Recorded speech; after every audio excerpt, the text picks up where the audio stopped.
Marshall Nirenberg was born April 10, 1927. He went to school at the University of Florida and he received his Bachelor's of Science degree and in 1952 a master's degree in zoology. He then became a research biochemist at the National Institute of Health. He continued on to receive many prestigious awards and honors. Philip Lider was born November 19, 1934. He went to school at Harvard University and graduated from Harvard Medical School and completed his residency at the University of Minnesota. These scientists discovered that 3 nucleotides form a codon. A 3-nucleotide codon produces 64 combinations.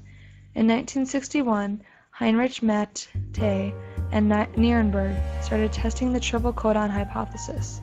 They used a cell-free E. coli because they thought the extract could contain all the components needed to translate mRNA into proteins.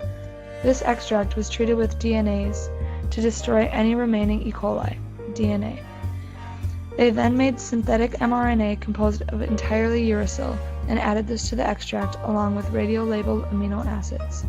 When they examined it, they found polypeptides entirely composed of phenylalanine, which caused them to find out one of the 64 codes, UUU. They then conducted other research and created a template with other nucleotide combinations. Lider then came in and finished the experiment, because the codes were sometimes hard to decipher.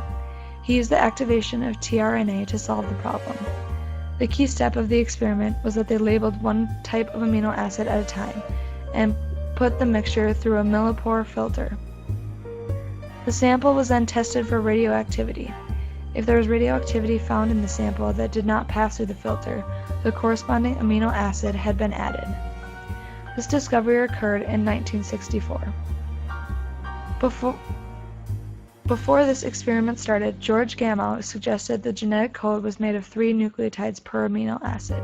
However, he proposed that the triplets were overlapping. Seymour Benzer in the late 1950s developed an assay using phage mutations which provided the first detailed linearly structured map of a genetic region.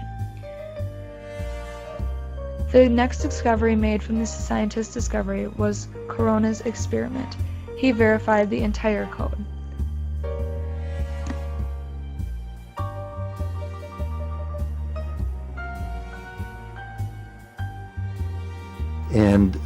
And I thought that maybe a triplet, 3 bases alone, might be recognized on ribosomes by the appropriate species of transfer RNA with the appropriate amino acid attached to it.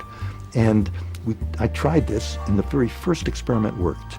And so we used a very simple, different kind of assay, a very simple assay to determine the base sequences of codons by measuring the binding of radioactive amino acid attached to transfer RNA, which bound to ribosomes and recognized a triplet, 3 bases. And we could separate the complex from the unbound amino acyl tRNA by adsorption on filters. Very simple assay. It worked.